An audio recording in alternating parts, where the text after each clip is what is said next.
Hey guys, coming at you from a condo this week because flexing is somehow shameless when you have cancer. I feel skinny and vulnerable. I'm gonna put a sweater on. So I haven't posted an update on myself in a while now, other than a couple of traveling videos. I've made the most of feeling okay, which is awesome. I've just been traveling and doing stuff, which has been great.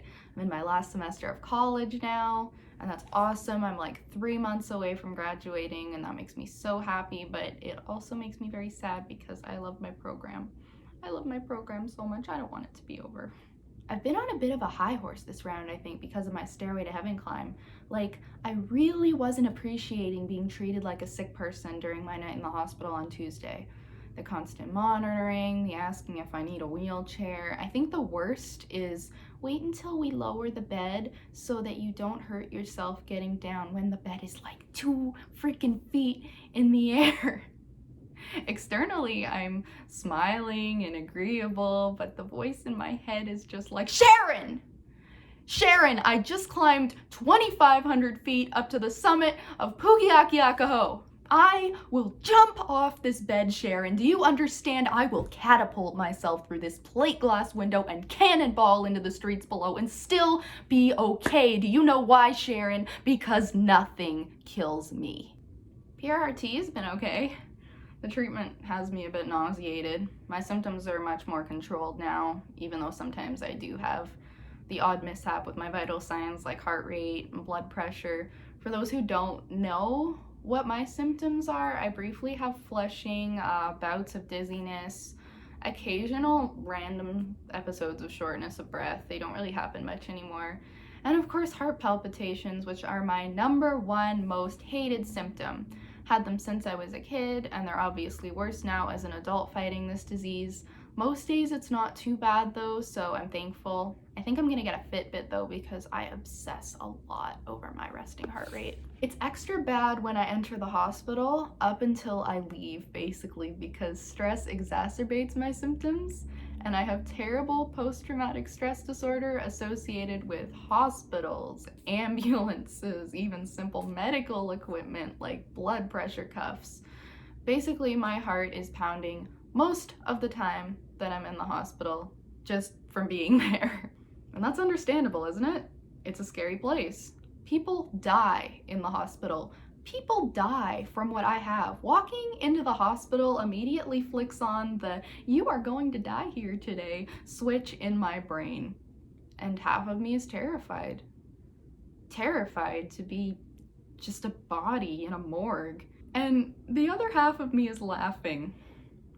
You know why?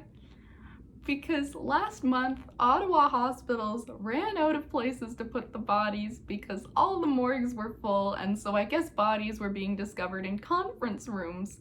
And some kid made a song on TikTok about it while he stood alongside the news article, and it was hysterical.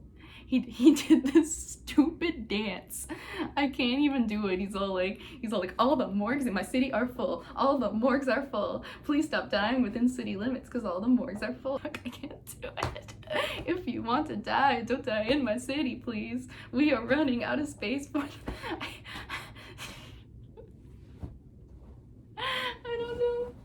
Okay, I'm gonna do it slowly. It's so like all the morgues in my city. Anyways, I can't even do it. But I'm still laughing at it.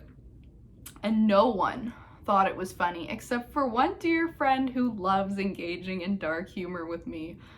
I don't know where I'd be without dark humor and laughing at mortality. It's probably my favorite coping mechanism. I don't remember how in depth I've explained this, but I'm on my 3rd treatment of PRRT, another name for it, peptide receptor radionuclide therapy, which is a targeted treatment for neuroendocrine cancer where basically a cell targeting protein is combined with the radioactive material, which when injected into my bloodstream binds to the neuroendocrine cells and delivers a high dose of radiation to them. It doesn't feel particularly bad, although I was warned that by treatment 3, some nastier side effects can sometimes set in. I am very nauseous this time, which is unfortunate because I'm trying to get fat, and so this just isn't working for me. But yeah, if this continues to work as it should, and my platelets go back to normal because they were kind of bad this time. I just barely was even allowed to have the treatment. I was like 2 points below the cutoff point. But anyways, I get my next one of these in about 6 to 8 weeks, and then we wait for it to work. When they ask me if I'm excited to be done, is it weird to say that I'm not? I feel happy right now treating the cancer, being hopeful, traveling the world and making plans. I don't feel brave enough just yet to be done with the treatment, to wait for the results, to get more scans, to have lengthy discussions in a clinical setting. It kind of feels like I'm stuck in limbo right now, and while I'm not thrilled to be here, I'm not exactly opposed to staying a little while longer, you know? Anyways, I don't know what else to say. My brain is screaming Krispy Kreme donuts, and my stomach is begging me not to listen to my brain, so we'll see what happens. Thanks for watching.